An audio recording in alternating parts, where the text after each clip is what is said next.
Yan, so what's up mga farmers? Good morning, isang mapagpalang araw po sa ating lahat. Welcome dito sa aking channel, Sir Chad the Farmer, ang guro magsasaka ng Sibungas, Cebu, Philippines.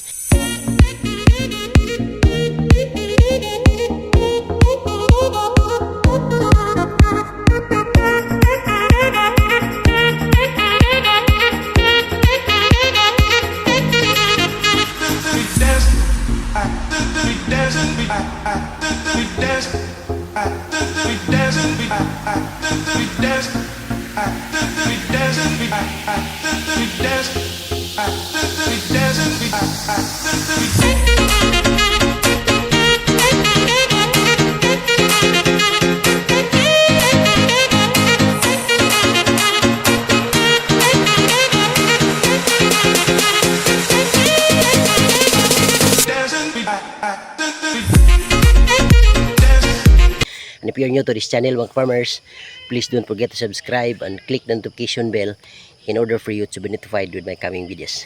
Thank you and enjoy this vlog.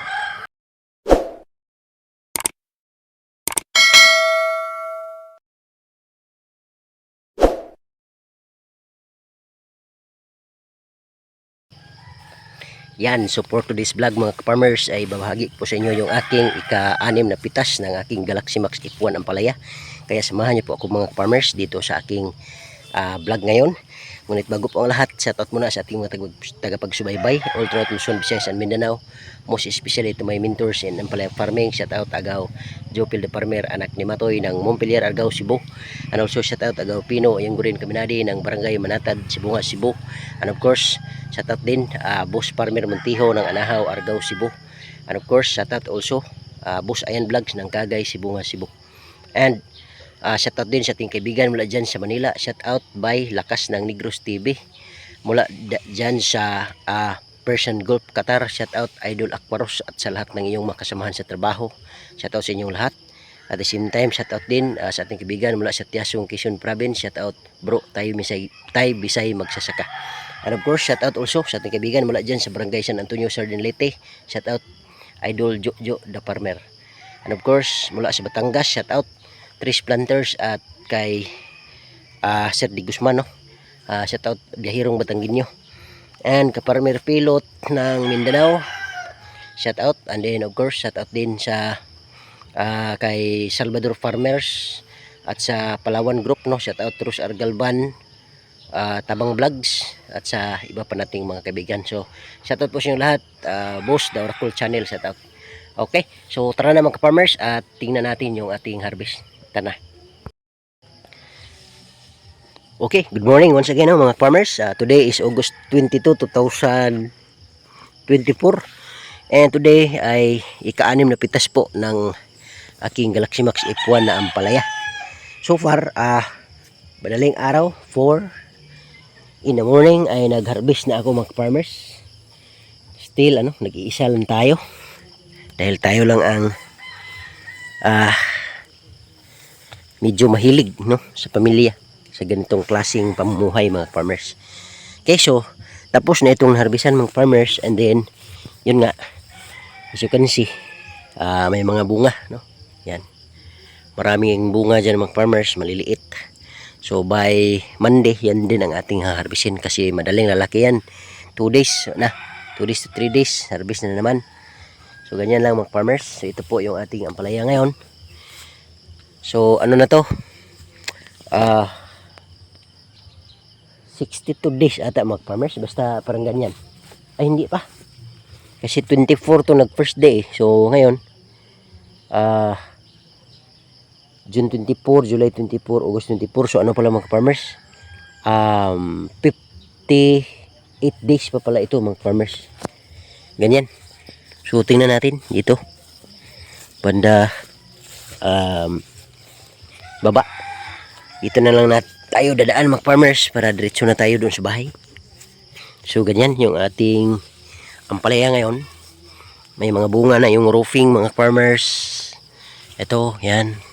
So marami ng tuy-tuy sa Bisaya pa yung ating ampalaya. At yun nga, pagdating natin sa bahay, kasi tapos na rin tinimbang, ay papakita ko sa inyo yung ating na-harvest mga ka-farmers. may ganito, tanggalin natin kasi nakakahawa ito, punggos. Ganyan. Okay. Tips din yan mga farmers, pag may nakita kayong dahon na naninilaw like this, kunin nyo na agad kasi ano yan, punggos. So maaring mga farmers, kakahawa sa iba. Okay, so ganyan mga farmers yung ating ampalaya ngayon. Yun nga, 58 days. Then sa 58 days mga farmers, nakaano na tayo, pang-anim na pitas na ito mga farmers. Twice in a week tayo nag harvest mga farmers. Ito ang mangyayari mga farmers kung hindi natin ibaba agad yung bunga, nagdi-deform. Pero anyways, okay lang yan. So ganyan siya mga farmers. So ngayon mga farmers, heading to our house. Yan yung bahay ko. Tingnan natin yung harvest namin kasi duty pa ako mamaya. Okay. Yan. So ito yung harvest natin today mga ka-farmers sa ating Galaxy Max F1 ampalaya. So yan. Thank you so much Lord sa blessings kasi yung blessings natin is kahit kasi ngayon mga ka-farmers, grabing bagsak talaga ang presyo mga farmers dito sa Cebu. 25 pesos per kilo na lang yung kuha ng middleman. Tapos binibenta doon sa carbon market mga 30 to 35 pesos lang ang binta nila doon, kaya nagkaintindihan lang tayo kasi negosyo din yung kanila, kaya ganoon mga farmers.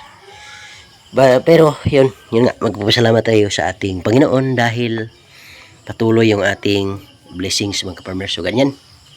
So ilang kilo ba ito mga farmers sa tingin ninyo? Yan ang ating harvest.